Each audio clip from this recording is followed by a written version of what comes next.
만의 하나님, 오늘도 주님 앞에 불러주심에 감사드립니다. 이 시간 주님의 말씀을 들을 때에 주님의 기쁨이 우리 마음 가운데에 샘솟듯 일어나게 하시고, 다른 그 어떤 것이 아니라 주님이 할 말씀 붙잡을 수 있는 은혜를 허락하여 주시옵소서. 오늘의 예배를 주님께 맡겨드리며 예수님의 이름으로 기도드립니다. 아멘. 오늘의 말씀은 요한복음 2장 1절부터 12절까지입니다. 요한복음 2장 1절부터 12절까지입니다. 오늘 말씀을 함께 다 같이 합독하도록 하겠습니다. 사흘째 되던 날 갈릴리 가나에 혼례가 있어 예수의 어머니도 거기 계시고 예수와 그 제자들도 혼례의 청함을 받았더니 포도주가 떨어진지라. 예수의 어머니가 예수에게 이르되 저들에게 포도주가 없다 하니 예수께서 이르시되 여자여 나와 무슨 상관이 있나이까? 내 때가 아직 이르지 아니하였나이다. 그의 어머니가 하인들에게 이르되 너희에게 무슨 말씀을 하시든지 그대로 하라 하니라. 거기에 유대인의 정결 예식을 따라 두세 통 드는 돌 항아리 6이 놓였는지라. 예수께서 그들에게 이르시되 항아리에 물을 채우라 하신즉 아귀까지 채우니 이제는 떠서 연회장에게 갖다 주라 하시매 갖다 주었더니 연회장은 물로 된 포도주를 맛보고도 어디서 났는지 알지 못하되 물 떠온 하인들은 알더라. 연회장이 신랑을 불러 말하되 사람마다 먼저 좋은 포도주를 내고 취한 후에 낮은 것을 내거늘 그대는 지금까지 좋은 포도주를 두었도다 하니라. 예수께서 이 첫 표적을 갈릴리 가나에서 행하여 그의 영광을 나타내심에 제자들이 그를 믿으니라. 그 후에 예수께서 그 어머니와 형제들과 제자들과 함께 가버나움으로 내려가셨으나 거기에 여러 날 계시지는 아니하시니라. 아멘. 주님의 은총과 평화가 이 새벽 저와 여러분 가운데 가득하길 소망합니다. 인생은 만남이죠. 누구를 만나는지에 따라 우리의 인생은 정말 천차만별로 달라질 수가 있습니다. 그렇다면 인생에 있어서 우리가 가장 중요하게 여겨야 하는 만남은 무엇일까요? 좋은 친구, 좋은 배우자, 좋은 선생님, 좋은 멘토를 만나는 것도 참 중요하지만 결국 우리가 늘 기도하며 가장 구해야 하는 만남은 하나님과의 만남인 줄로 믿습니다.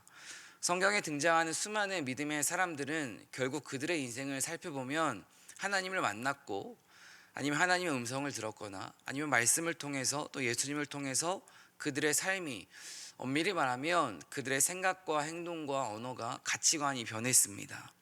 어제 본문만 우리가 생각을 해보더라도 요한의 두 제자는 요한을 통해서 참된 스승 예수님을 만났습니다. 그리고 예수님을 따랐죠. 나다나엘도 마찬가지입니다. 그가 예수님을 만났고 예수를 따르는 인생을 살아가죠. 인생의 정답은 세상에 있는 것이 아니라 진정 하나님, 특별히 말씀과의 만남에 있다는 것을 믿으시길 바랍니다.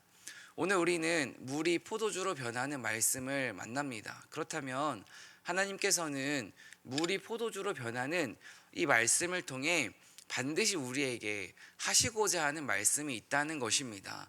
이 믿음을 가지고 오늘 말씀을 한번 함께 살펴보도록 하겠습니다. 오늘 큐티 제목을 살펴보시면 혼인잔치의 표적입니다. 그렇다면 여기서 우리는 표적이란 무엇인지 한번 생각을 해보아야 합니다. 표적이란 무엇일까요? 왜 기적이라 하지 않고 요한복음을 살펴보면 7가지 표적이 등장하는데요.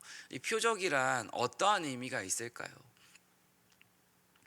이 표적이란 쉽게 말해 신호, 사인이라는 의미가 있습니다. 요한복음에는 총 7가지의 표적이 등장하는데요. 예수님께서는 7번의 표적을 통해서 우리에게 어떠한 신호와 사인을 계속해서 보내고 있는 겁니다.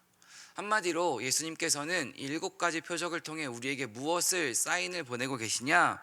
예수님이 어떤 분이신지, 한마디로 예수님 자신의 존재에 대해서 7번의 표적 사건을 통해 차분하게 하나하나씩 설명하고 계십니다. 그 첫 번째 표적이 바로 오늘 물이 포도주로 변하는 사건입니다. 물이 포도주로 변하는 사건을 통해 예수님께서 우리에게 예수님은 어떤 분이신지를 알려주시는데요. 1절과 2절 말씀을 다시 한번 함께 읽어보도록 하겠습니다. 함께 읽겠습니다. 사흘째 되던 날 갈릴리 가나에 혼례가 있어 예수의 어머니도 거기 계시고 예수와 그 제자들도 혼례의 청함을 받았더니. 오늘 첫 번째 표적 본문의 장소는 어디입니까? 결혼식이 오늘 본문의 배경입니다. 그리고 우리가 한 가지 알아야 되는 것은 무엇이냐? 지금 결혼식은 하루만 진행을 하지만 이 성경이 기록된 유대의 전통 가운데에서 유대 전통 예식은 하루가 아니라 7일이나 그 결혼식이 진행되었습니다. 그리고 또 한 가지 우리가 알아야 되는 것은 포도주의 의미입니다.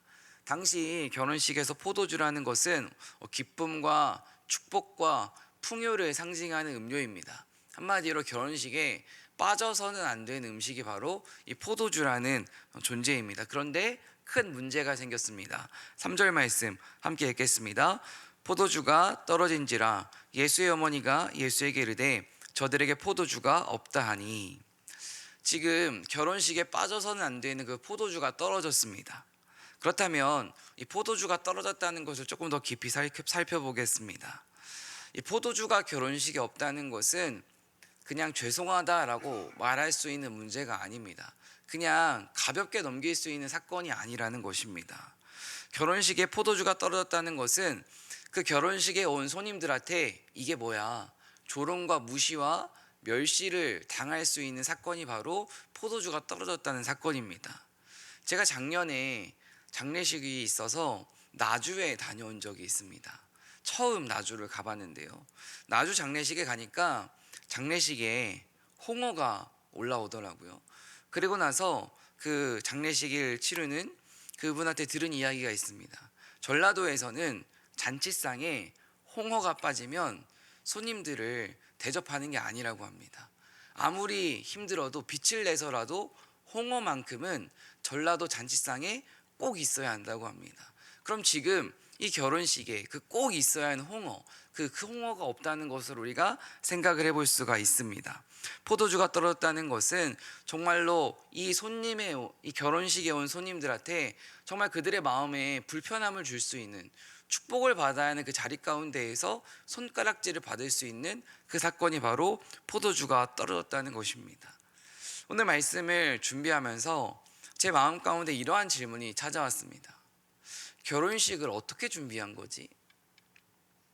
왜냐하면 결혼식을 준비해 보니까 그 하루의 결혼식을 준비하기 위해서도 몇 달을 준비합니다.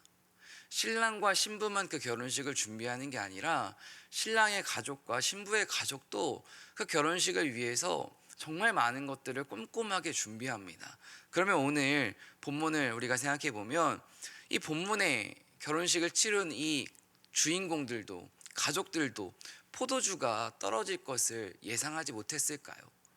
아마 정말 인간의 힘으로 이 7일 동안 진행되는 결혼식을 위해서 정말 최선을 다해 준비하지 않았을까요? 하지만 포도주가 떨어지는 불상사가 생겼습니다. 여기서 우리가 한 가지 알 수 있는 것이 있습니다.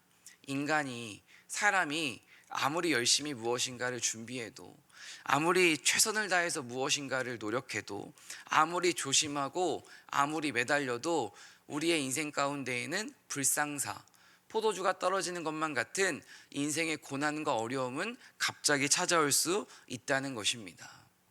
내가 아무리 열심히 살아도, 내가 아무리 믿음 위에 걸어왔어도 우리의 인생 가운데 포도주가 떨어지는 고난은 반드시 찾아옵니다. 사랑하는 성도 여러분, 만약 지금 우리 삶 가운데 포도주가 떨어지는 것만 같은 그러한 고난이 찾아오셨다면 낙심하지 마시고 이 포도주가 떨어진 것을 다시 채워주시는 그 하나님의 은혜를 경험할 수 있는 저와 여러분 되길 간절히 소망합니다. 우리 인생에 고난이 찾아오면 첫 번째로 내 탓을 하기가 쉽죠. 물론 우리의 잘못 때문에, 우리의 부족함 때문에 고난이 찾아오기도 합니다. 하지만 고난의 시간은 무조건 내 연약함과 내 부족함 때문에 고난이 찾아왔다고만 말할 수 없습니다. 하나님께서는 우리 인생 가운데 고난을 필연으로 허락하십니다. 그렇다면 하나님의 입장에서는 우리가 고난의 시간을 통해 우리가 아름답게 훈련받길 원하실 수 있습니다. 내가 아무런 잘못을 하지 않았다 할지라도 하나님께서는 그 고난을 통해 우리의 믿음이 깊어지기를, 우리의 신앙이 아름답게 빛어지기를 원하시고 계신다는 것입니다. 만약 지금 고난의 시간을 보내고 있다면 내 믿음이 더욱 성숙해지고 아름답게 빛어지고 있다는 것을 믿으시기 바랍니다. 그리고 만약 우리의 인생 가운데 아무런 고난이 없다면 언제나 중요한 것은 예방하는 것입니다. 오늘 이 말씀을 통하여서 내 인생에 고난이 찾아왔을 때 나는 어떻게 그 고난을 마주해야 되는지를 마음 가운데 새기시길 소망합니다. 이 결혼식에 포도주가 떨어졌다는 이 문제를 한번 우리 삶에 조금 깊이 적용을 해보길 소망합니다. 포도주가 떨어졌다는 것, 우리 인생에 적용해 보면 갑자기 해고를 당하거나 갑자기 가족의 구석원 가운데 큰 아픔이 생기거나 오랜 시간 준비했던 프로젝트가 실패했거나 물질의 문제, 자녀의 문제, 관계의 문제, 포도주가 떨어지는 것은 이러한 문제들로 우리가 비유해 볼 수 있습니다. 만약 우리 인생 가운데 갑자기 정말 건강만 안 좋아져도 큰 낙심이 찾아옵니다. 포도주가 떨어졌습니다. 얼마나 낙심했겠습니까? 그런데 그 낙심할 수 있는 그 문제를, 그 고난을 예수님의 어머니는 어떻게 반응하고 있는지 한번 3절 말씀을 다시 한번 읽어보도록 하겠습니다. 다시 한번 읽겠습니다. 포도주가 떨어진지라 예수의 어머니가 예수에게 이르되 저들에게 포도주가 없다 하니, 예수님의 어머니는 포도주가 떨어진 그 문제, 그 사건 앞에서 어떻게 합니까? 즉시 예수님 앞으로 문제를 가져가고 있습니다. 이것을 통해 우리가 한 가지 스스로에게 질문해 보아야 되는 것이 있습니다. 지금 우리는 문제가 생기면 그 문제를 즉시 누구에게 가져가고 있습니까? 내 삶에 찾아온 고난과 어려움 가운데서 우리는 그 문제를 하나님께 가져가고 있습니까? 사람에게 그 문제를 도와달라고 요청하고 있습니까? 진정 그 문제를 위해서 하나님 앞에 기도하며 하나님 앞에 응답을 구하고 있습니까? 아니면 세상과 사람을 이리저리 찾아다니면서 세상과 사람의 방법을 구하고 있습니까? 만약 예수님의 어머니께서 믿음이 없었다면 예수님께 이 문제를 가져가지 않고 포도주를 만들 수 있는 그 사람들을 찾아가셨겠죠. 하지만 예수님의 어머니는 결혼식에 생긴 큰 문제 앞에서 사람들을 쫓는 것이 아니라 즉시 예수님을 찾아가서 예수님을 의지하고 예수님께 도움을 청하고 있습니다. 이것을 통해 우리가 한 가지 알 수 있는 사실이 있습니다. 그것은 무엇입니까? 문제는, 고난은 사람이 해결하는 것이 아니라 바로 하나님이 해결해 주신다는 것입니다. 이 믿음이 이 새벽 저 여러분 가운데 있기를 간절히 소망합니다. 베드로전서 5장 7절 말씀 함께 믿음으로 고백하겠습니다. 너희 염려를 다 주께 맡기라. 이는 그가 너희를 돌보심이라. 아멘. 예수님께서는 맡기라고만 하시지 않았습니다. 예수님께서는 돌봐주신다고 하셨습니다. 한마디로 돌보아 주신다는 것은 우리의 문제, 우리의 마음, 우리의 형편, 우리의 상황을 주님께서 위로하시고 알아주시고 인도하신다는 것입니다. 이 돌보심을 받기 위한 선제 조건이 무엇입니까? 전제 조건이 무엇입니까? 주님께 믿고 맡기는 것입니다. 우리는 늘 맡기지 않고 돌보심을 구할 때가 참 많은 것 같습니다. 문제는 여전히 내가 움켜쥐고 있으면서 위로만 구할 때가 있습니다. 여전히 그 문제를 위해서 내가 열심히 아둥바둥하면서 정말 그 문제가 해결되기를 간절히 소망할 때만 있습니다. 중요한 것은 무엇이냐? 먼저 맡겨야 한다는 것입니다. 먼저 그 문제를 주님 앞에 내려놓아야 한다는 것입니다. 내 힘을 빼고 내 힘을 뺀 그 자리에 주님의 믿음을 채워야 우리는 돌보심을 경험할 수 있고 응답을 경험할 수 있습니다. 그 은혜가 저 여러분 가운데 허락되기를 간절히 소망합니다. 무엇보다 우리가 정말 주님께 믿고 맡기기 위해서 이 어머니처럼, 예수님의 어머니처럼 즉시 그 문제를 가져가기 위해서 꼭 기억해야 되는 단어 한 가지가 있습니다. 그것이 무엇이냐? 자기 부인이라는 단어입니다. 이 자기 부인이라는 것은 무엇이냐? 내 생각을 내려놓는 것입니다. 내 생각을 내려놓는다는 것은 나중심적인 태도, 자기중심적인 태도를 버리는 것입니다. 자신의 생각이 강한 사람은 늘 어떻게 살아갈까요?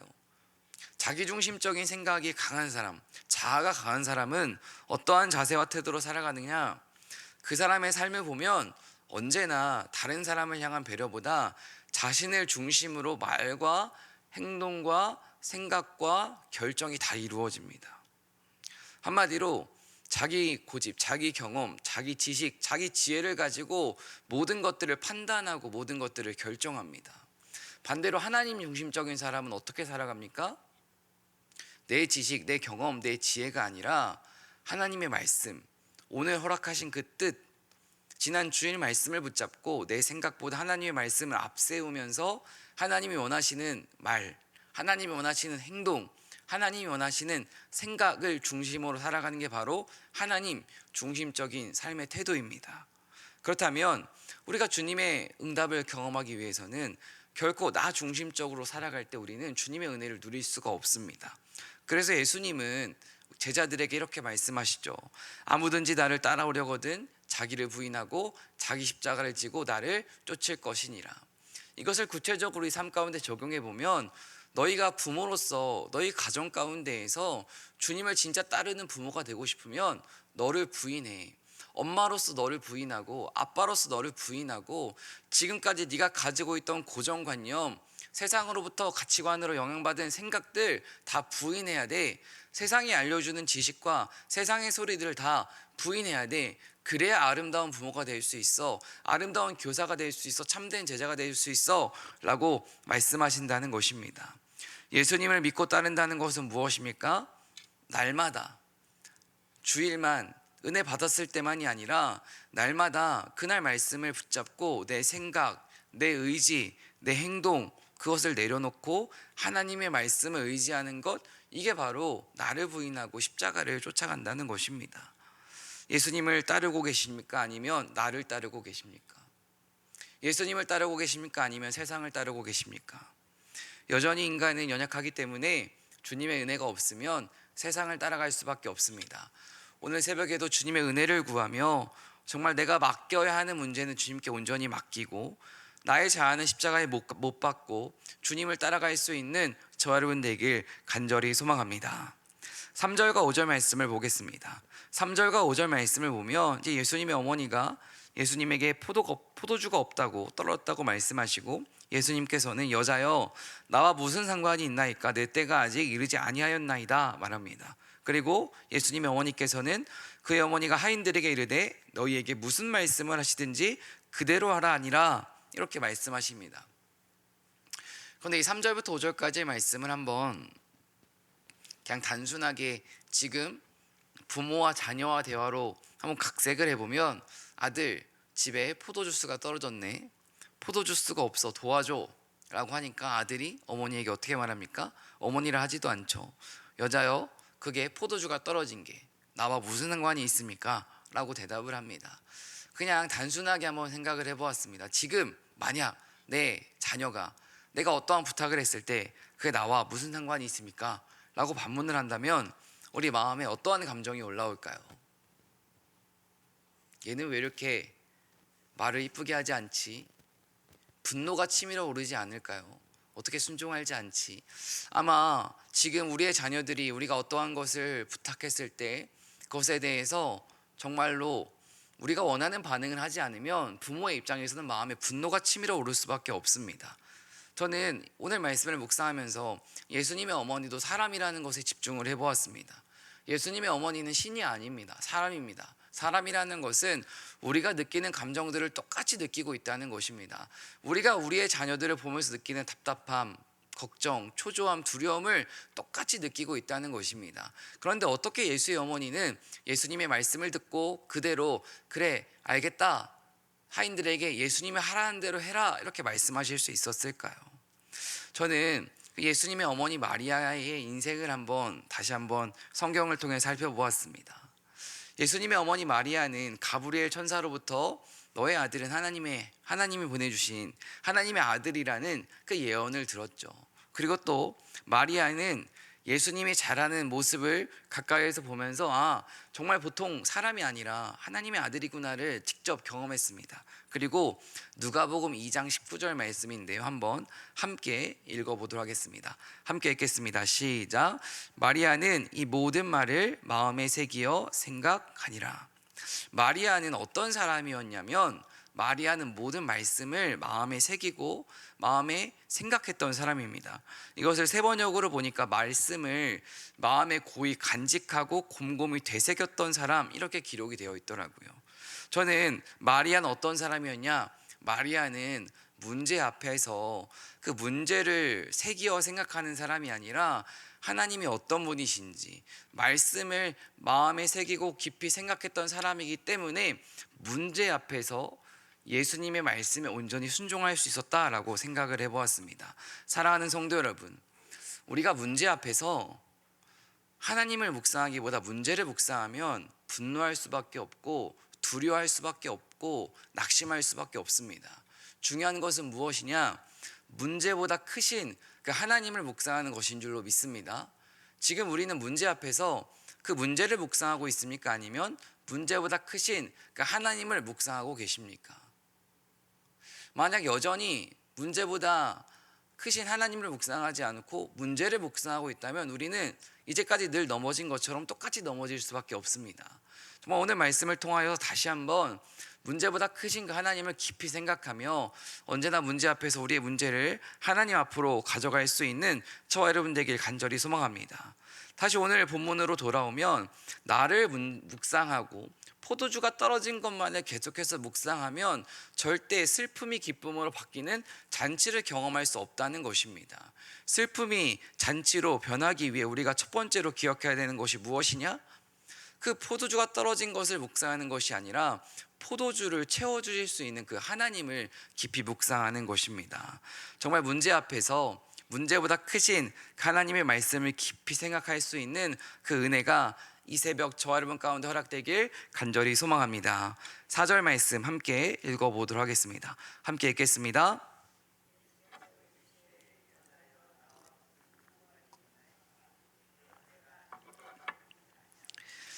예수님께서는 이제 예수님 어머니께 말씀하시죠. 아직 때가 이르지 아니하였다 말씀하십니다. 예수님은 아직 내 때가 아니라고 하십니다. 이 말씀을 우리 삶 가운데 적용해 보면 우리 인생 가운데에도 우리가 아무리 간절히 기도해도 예수님께서 아직은 때가 아니다 라고 하시는 순간들이 있습니다. 예를 들어서 가정과 또 자녀와 우리의 앞길을 위해서 아무리 간절히 기도해도 주님의 응답을 받지 못할 때가 있습니다. 그때 어머니는 무엇이라 대답하십니까? 5절 말씀 함께 읽겠습니다. 그의 어머니가 하인들에게 이르되 너희에게 무슨 말씀을 하시든지 그대로 하라 아니라. 아멘. 예수님의 어머니는 하인들에게 이렇게 말합니다. 어떤 말씀을 예수님이 하셔도 그대로 순종해라 이렇게 말씀하십니다. 한마디로 예수님의 어머니는 예수님에게 간절한 도움을 요청했을 때 즉시 그 일이 이루어지지 않았다 할지라도 예수님을 재촉하지도 않고 예수님께 답을 빨리 달라고 요구하지도 않습니다. 불평하지도 않습니다. 그저 예수님의 일하심을, 예수님의 때를 믿고 기다립니다. 우리는 어떠한지 돌아볼 수 있어야 됩니다. 우리의 응답이 더딘 순간, 우리 삶의 문제가 아무리 간절히 기도해도 해결되지 않는 그 순간, 우리는 예수님의 어머니처럼 그 때를 믿고 기다리고 있습니까? 아니면 내 마음이 조급하다고 예수님 앞에 불평과 불만을 토로하며 초조함 가운데 살아가고 계십니까? 믿음은 기다림입니다. 내 시간과 다른 그 하나님의 그 시간을 믿고 신뢰하며 정말 때로는 그 기다림이 길어진다 할지라도 날마다 주시는 그 말씀을 붙잡고 기다릴 수 있는 저와 여러분 되길 간절히 소망합니다. 6절과 8절 말씀 함께 읽겠습니다. 거기에 유대인의 정결 예식을 따라 두세 통 드는 돌 항아리 6이 놓였는지라. 예수께서 그들에게 이르시되 항아리에 물을 채우라 하신즉 아기까지 채우니 이제는 떠서 연회장에 갖다 주라 하심에 갖다 주었더니. 예수님의 어머니도 예수님의 말씀에 순종했지만 하인들도 예수님의 말씀에 순종합니다. 그런데 사실 그 항아리에 물을 채우는 것은 어려운 순종은 아닙니다. 왜냐하면 지금 하인들은 2번의 순종을 하고 있는데요, 그 항아리에 물을 채우는 순종을 하고 있고 또 하나의 순종은 무엇이냐? 물을 채운 그 항아리를 연회장에 갖다 주는 순종을 하고 있습니다. 그렇다면 여기서 사실 연회장에 그 항아리를 갖다 주는 것은 엄청난 순종이라 우리가 생각을 해야 됩니다. 왜냐하면 만약에 하인들이 연회장에 이 항아리를 가져갔는데 항아리에 채운 그 물이 포도주로 바뀌지 않았습니다. 그러면 결혼식에 온 손님들한테 누가 손가락질을 받겠습니까? 하인들이 다 그 손가락질을 받았을 것입니다. 그런데 하인들은 그저 예수님의 말씀을 믿고 그 자신들이 물을 채운 항아리를 연회장에 가져갑니다. 이것은 내가 비난받고 오해받고 손가락질을 받을 각오를 하고 순종입니다. 사랑하는 성도 여러분, 참된 순종은 무엇입니까? 내가 할 수 있는 것만 하는 것은 순종이 아닙니다. 때로는 정말 내가 비난을 받고 오해를 받고 내가 손가락질을 받는다 할지라도 주님이 원하시는 것이라면, 주님의 뜻이라면 그것을 각오하고 그것을 결단하고 내 삶의 행동으로 이어가는 것이 참된 순종이라는 것을 마음에 새길 수 있는 저와 여러분 되길 간절히 소망합니다. 때로 순종의 결과는 정말 어려움일 수 있습니다. 힘듦일 수 있습니다. 하지만 그 인생은 사람이 책임져 주는 게 아니라 하나님이 책임져 주십니다. 우리가 해야 되는 것은 무엇입니까? 순종하는 것인 줄로 믿습니다. 정말 물이 포도주로 변하는 그 기적을 경험하고 싶다면 우리 삶 가운데 적당한 순종이 아니라 온전한 순종이 있어야 됩니다. 하인들은 온전한 순종을 했습니다. 그리고 하인들이 누린 축복은 무엇이냐? 물이 포도주로 변하는 그 기적을 가장 먼저 가장 가까이에서 경험했습니다. 정말 우리가 신앙생활 하면서 저는 말씀을 날마다 체험하는 삶의 간증이 넘치는 그 기적의 주인공이 우리 모두가 되었으면 좋겠습니다. 기적의 주인공이 되기 위해 우리가 기억해야 되는 것이 무엇이냐? 오늘 하인들처럼 정말 말씀보다 앞서지 않고 말씀보다 앞서지 않는다는 것은 주님의 말씀이라면 내 생각이 있다 할지라도 첨언하지 않는 것입니다. 주님의 말씀보다 앞서지 않고 주님의 말씀이라면 내 희생을 각오하고 순종해야 된다는 것입니다. 이 순종이 저와 여러분의 삶에 허락되길 간절히 소망합니다. 11절 말씀 마지막으로 함께 읽겠습니다. 시작. 예수께서 이 첫 표적을 갈릴리 가나에서 행하여 그의 영광을 나타내심에 제자들이 그를 믿으니라. 아멘. 이제 첫 표적을 예수님께서 왜 행하셨는지 두 가지 이유가 등장합니다. 첫 번째가 무엇이냐? 그의 영광을 나타내심에. 두 번째가 제자들이 그를 믿으니라. 이것을 우리 삶 가운데 적용해 보면 예수님은 우리 삶 가운데 주님의 말씀을 통해서 무엇을 알려주길 원하시냐? 예수님의 영광을 우리 삶 가운데 허락하길 원하십니다. 한마디로 예수님은 어떤 분이신지 슬픔을 기쁨으로 바꾸실 수 있는 그 예수님의 영광을 우리 삶의 날마다 체험시켜 주길 원하신다는 것입니다. 두 번째로 예수님은 무엇을 원하시냐? 제자들이 그를 믿으니라. 우리의 믿음이 더욱 깊어지고 굳세지기를 원하십니다. 사랑하는 성도 여러분, 하나님은 지금도 우리의 삶에 찾아오는 포도주가 떨어지는 그 고난의 사건을 통해서 하나님의 영광을 알려주길 원하십니다. 그리고 우리가 그냥 힘들고 끝나는 것이 아니라 그 고난을 통해서 우리의 믿음이 더욱 단단해지길 기대하고 계십니다. 고난의 시간을 보내고 있다면 정말 이 고난의 시간을 통해 하나님의 영광을 경험하게 해달라고, 내 믿음이 더욱 굳세지게 해달라고 기도할 수 있는 이 새벽 되길 간절히 소망합니다. 기도하겠습니다.